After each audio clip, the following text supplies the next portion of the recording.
ನಮಸ್ಕಾರ ವೀಕ್ಷಕರೇ, ತಮ್ಮೆಲ್ಲರಿಗೂ H16 ನ್ಯೂಸ್ಗೆ ಸ್ವಾಗತ. ನಾನು ಅಶೋಕ್ ಜೋತಾವರ್.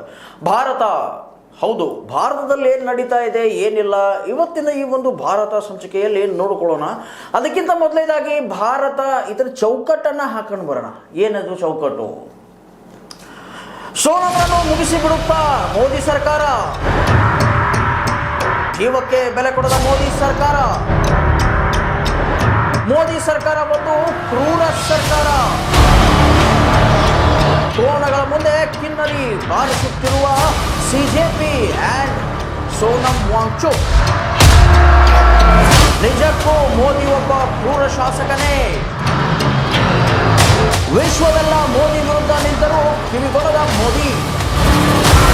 ನೋಡಿದ್ರಲ್ಲ ವೀಕ್ಷಕರೇ, ಯಾವ ರೀತಿಯಾದಂತಹ ಇವತ್ತಿನ ಭಾರತದ ಒಂದು ಮಾತನ್ನ ನಾವು ತಗೊಂಡು ಬಂದಿದ್ದೀವಿ. ಜಂತರ್ ಮಂತರ್ನಲ್ಲಿ ಸೋನಂ ವಾಂಗ್ಚುಕ್ ಅನ್ನುವಂತಹ ಒಬ್ಬ ವ್ಯಕ್ತಿ, ಅದು ಕೂಡ 3 Idiots ಫಿಲ್ಮ್ ಅನ್ನ ತಾವೆಲ್ಲರೂ ನೋಡಿದ್ದೀರಾ. ಇವರ ಜೀವನದ ಮೇಲೆ ಆಧಾರಿತವಾದಂತಹ ಒಂದು ಪಾತ್ರ ಪುನ್ಸುಕ್ ವಾಂಗ್ಡು, ಅಂದ್ರೆ ರ್ಯಾಂಚೋ ಅಂತ ಕರಿತೀವಿ ನಾವು. ಸೊ ಆ ಒಂದು ಪಾತ್ರವನ್ನ ಇವರ ಜೀವನದ ಆಧಾರದ ಮೇಲೇನೆ ಮಾಡಿರೋದು ಅಂತ ಹೇಳ್ತಾರೆ. ಅದೆಷ್ಟುವರೆಗೂ ಸುಳ್ಳು ಎಷ್ಟುವರೆಗೂ ನಿಜಾನೋ ಅದು ಯಾರಿಗೂ ಗೊತ್ತಿಲ್ಲ. ಬಟ್ ಆದರೂ ಕೂಡ ಸೋನಂ ವಾಂಗ್ಚುಕ್ ಈ ದೇಶ ಕಂಡಂತಹ ವಿಜ್ಞಾನಿ, ಈ ದೇಶ ಕಂಡಂತಹ ಎಜುಕೇಟರ್. ಅವರು ಎಜುಕೇಷನ್ ಕುರಿತಾಗಿ ಜಂತರ್ ಮಂತರ್, ದಿಲ್ಲಿಯ ಜಂತರ್ ಮಂತರ್ನಲ್ಲಿ ಇವತ್ತಿಗೆ 17-18 ದಿನ ಆಯಿತು ಉಪವಾಸ ಕೂತಿದ್ದಾರೆ. ಆದರೂ ಕೂಡ ಕ್ಯಾರೆ ಅನ್ನಲಾರದಂತಹ ಮೋದಿ ಸರ್ಕಾರ ಯಾಕೆ ಕ್ಯಾರೆ ಅಂತ ಇಲ್ಲ, ಯಾಕೆ ಅವರು ಹೋಗಿ ಮಾತಾಡ್ತಾ ಇಲ್ಲ, ಅವ್ರಿಗೆ ಸ್ಪಂದನೆ ಕೊಡ್ತಾ ಇಲ್ಲ, ಇದೆಲ್ಲ ಇವತ್ತಿನ ಒಂದು ಚರ್ಚೆ ಮಾಡೋಣ. ಈ ಚರ್ಚೆ ಮಾಡೋದಕ್ಕೆ ನಮ್ಮ ಜೊತೆಗೆ ಇವತ್ತು CEO ಆದಂತಹ ಮಲ್ಲಪ್ಪ ಜೋತಾವರ್ ಸರ್ ಇದ್ದಾರೆ. ಸರ್, ಪ್ರಪ್ರಥಮವಾಗಿ ತಮಗೆ ಸ್ವಾಗತ. ಸರ್, ನಿಜಕ್ಕೂ ಇದೇನಂತೀರಾ ನೀವು, ಮುಗಿಸ್ಬಿಡುವಂತಹ ಒಂದು ಕಾರ್ಯಕ್ರಮ ಮಾಡ್ತಿದೀಯಾ ಮೋದಿ ಸರ್ಕಾರ? ಸೋನಂ ವಾಂಗ್ಚುಕ್ರಂತ ಒಬ್ಬ ಒಳ್ಳೆಯ ಪರಿಸರವಾದಿ, ಎಜುಕೇಟರ್, ಸೈಂಟಿಸ್ಟ್, ಅವರನ್ನ ಈ ದೇಶದ ಅಪರೂಪದ ವ್ಯಕ್ತಿಗಳಲ್ಲಿ ಒಬ್ರು. ಸೊ ಇವರನ್ನ ಮುಗಿಸ್ಬೇಕು ಅಂತ ಹೇಳಿ ಏನಾದ್ರು ಇವ್ರ ಪ್ಲಾನ್ ಐತಾ? ನೋಡ್ರಿ, ಇಲ್ಲಿವರೆಗೆ ನೋಡಿದಂತ ಮೋದಿ ಅವರು ನೋಡಿದ ಕಳೆದ 12 ವರ್ಷಗಳು, ಅದ್ರ ಹಿಂದಿಂದ ಬಿಡ್ರಿ ಅದನ್ನ.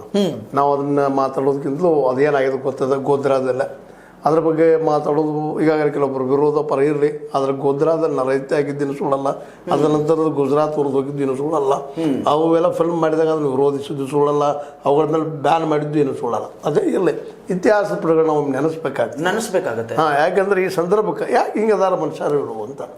ಯಾಕಿದೆ ಒಂದು ವೇಳೆ ಇದೆ ಇವ್ರ ಜಾಗದಲ್ಲಿ ಏನಾದ್ರು ಮನಮೋಹನ್ ಸಿಂಗ್ ಇರ್ತಿದ್ರೆ, ಸ್ವತಃ ವಾಜಪೇಯಿ ಅವರು ಇದ್ರೆ ಏನ್ ಮಾಡ್ತಿದ್ರು ಅನ್ನೋ ಸಹಿತ ಬಹಳ ಮುಖ್ಯ ಆಗ್ತದೆ.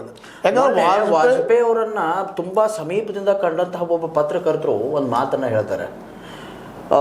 He was a Nehru in BJP party ಅಂತ ಹೇಳ್ತಾ ಇದ್ರು. ಸತ್ಯದ ಮಾತು. ಸ್ವತಃ ನೆಹರು ಅವರು ಹೇಳ್ಕೊಂಡಿದ್ರು ಮುಂದೆ ಪ್ರಧಾನಿ ಆಗ್ತಾನಂತೇಳಿ.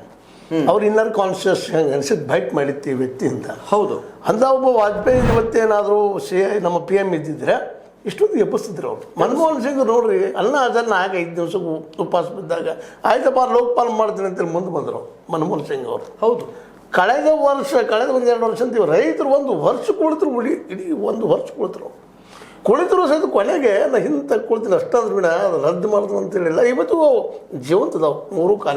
ಹೌದು, ಅವ್ರು 400 ಪಾರ್ ಆದಾಗ ಅದು ನಕ್ಕಿ ಮಾಡ್ತಾರೆ ಅಂತ ಭಾಳ ಜನ ಮಾತಾಡ್ತಾರೆ. ಇಂಥ ಒಬ್ಬ ಮನೋಸ್ಥಿತಿ ಇದ್ದಂಥವ್ರು ರಿಜಿಡ್ ಮೈಂಡೆಡ್ ಅಥವಾ ಜಿದ್ದಿ ಮನುಷ್ಯ, ಜಿದ್ದಿಗೆ ಬಿಡುವಂಥದ್ದು. ಇಲ್ಲಿ ಜಿದ್ದಿಗೆ ಬಿದ್ದಿದ್ದಾರೆ ಅಂತ ಅನಿಸ್ತದೆ ನನಗೆ. ಅಲ್ಲ ಸರ್, ನಾನೇನು ಹೇಳ್ತಿದ್ದೀನಿ ಸರ್, ತಪ್ಪು ಮಾಡಿದ್ದಾರೆ.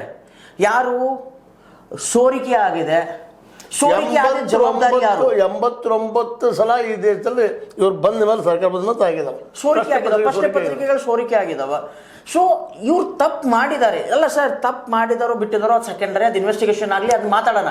We are not denying that. But ಆದ್ರೂ ಕೂಡ ಇವಾಗ ಜವಾಬ್ದೇಹಿ ಯಾರು ಸರ್? ಈಗ ಮೇನ್ ಅದು ಹೇಳಿದ್ರು, ಒಂದು ರೆಫರೆನ್ಸ್ ಮಾಡಿದ್ರಿ ಪ್ರಧಾನವರು ಹಿಂದಿನ ಎಪಿಸೋಡ್ ರೆಫರೆನ್ಸ್ ಮಾಡಿದ್ರಿ. ಸ್ವತಃ ಲಾಲ್ ಬಹದ್ದೂರ್ ಶಾಸ್ತ್ರಿ ಜೊತೆ ಇವರು ತಮ್ಮಂತ ಹೋಲಿಸ್ಕೊಳ್ತಾ ಇದ್ದಾರೆ. ಪ್ರಾಮಾಣಿಕರಪ್ಪ ನಾವು, ಅವರು ಶ್ರೇಷ್ಠ. ಲಾಲ್ ಬಹದ್ದೂರ್ ಶಾಸ್ತ್ರಿ ರಾಮನ್ ಜೊತೆ ಹೋಲಿಸ್ಕೊಂತಾರೆ ಇವರು. ಅದಕ್ಕಾಗಿ